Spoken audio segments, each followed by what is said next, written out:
Let's explore a Town Hall 11 warbase.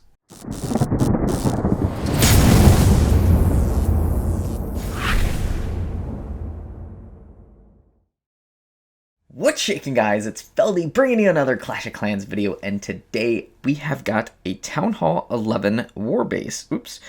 Let's go into, we're not actually in war right now.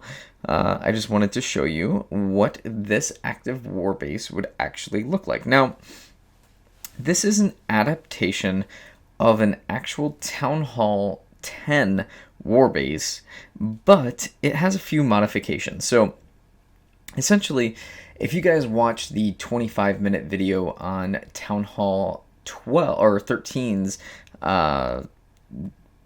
warbase, I should say, you'll notice there's a few common themes. There's a couple different compartments. There's areas for like big bombs to be placed. Now, double big bombs used to be a big thing because it used to actually kill hogs. Now, double big bombs don't really kill hogs. So, but I still like to kind of cluster them together because it still gives a nice little impact. What I also like doing is putting them next to bomb towers so they get really significant, double the impact over here, as you can kind of see. All right, not only that, we have a Tesla farm down here that absolutely annihilates E-drags or wizards or golems that are coming in, because there's also splash damage right behind that. And then you've got the eagle that isn't quite on these guys, and it splashes down its artillery on it. Okay, so a couple key things to note is we do have a single target inferno over here, and we do have our other inferno as single target right by the eagle. Okay, you can easily freeze this base, but I promise you it is definitely going to be hard to do. This is an anti-3-star base. Why? My Town Hall is set out here, okay? So this is just one quick base that I wanted to show you. I'll go into in-depth into my other base here in a minute, but I built this one because I really felt like it had a nice mix of items of defense kind of congregated around the base in an interesting form. So you have wizard towers that are kind of distributed amongst kind of a plane of like a up and down versus going all the way across the board. So at any given point, if a bat spell does come in, you have a greater chance to kind of help those bats get killed off. And the dual splash damage over here really is a big deal. So I'm just gonna let this kind of sit here for a second. I will let you guys kind of take screenshots, or you can pause it. You can kind of go back and look and see if you want to use this for Town Hall 11. This one is just, I love this base. It hardly ever gets 3-starred unless it's by a Town Hall 12 or Town Hall 13. So, okay, there's this one, but here's the one that I really want to show you guys. I just finished laying this out. This is also an adaptation of a Town Hall 10 warbase, but here's kind of a few little tips and tricks. Okay. So it's got this kind of X shape in the main moat area. It is very spread out, so Town Hall 11s are going to have a very hard time 3-starring this because of how spread out it is. But look at this. I love this little ingenious little L-shaped wall over here. There is going to be open archer tower and a cannon. Most likely you are going to have somebody come in here and be attacking those cannons and archer towers, but here are some high hit point defenses, so it will also help offset those troops while your archer tower and cannon rain misery along with the eagle artillery.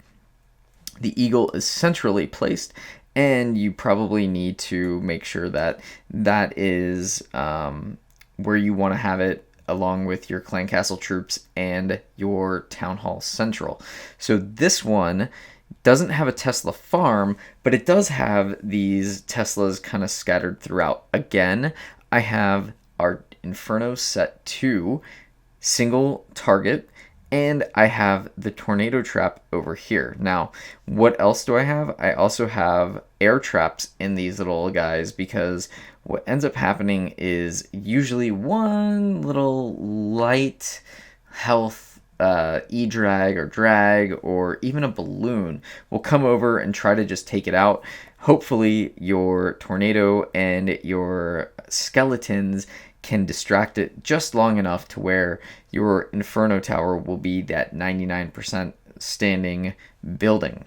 All right, a couple things over here. I do actually place my black mines on the outside on this one. And the reason is because I feel like a lot more E-drags get placed down up top than anywhere else and kind of along the side. Now, if the E-drags happen to come in from, say, the east side and they make their way through the base and they get over to this area, these are kind of the last little line of defense. So it kind of is one of these, I really would maybe move these guys inward just a little bit, just kind of how people have been using coconut loons lately. But I do think that either way, this base does end up holding true to what an actual E-drag loon attack would yield. All right, now one last thing to keep in mind, wall wreckers. You're always trying to kind of combat a wall wrecker. Look at this little tiny wall, because most likely somebody's going to want to come in and get that eagle and open up this compartment. I've got that little wall right here, and if it gets stuck, it's going to start hitting that elixir collector and then go in from there. So this little extra wall helps out just a little extra. All right, and I do have that one little extra wall over right here. That way, in case they send it from the left west side, that way it can go in. I'm just gonna scroll up. There is a little opening over here. We are gonna just kind of fix that real quick, and then that should be it. It's got these like awkward jaunts where they can kind of place troops like right up in here, but I'm okay with that, to be quite honest with you. All right, this should hold up for you as a 2-star base. I can't guarantee it, but I could almost assure you that this base will help you. All right, here it is in all of its glory. That is your Town Hall 11 anti-3-star base. Hopefully it only gets a 1-star for you.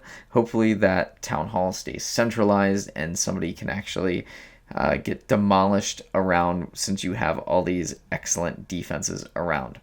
All right, guys, that does it for today's video. Until tomorrow, Feldy, peace.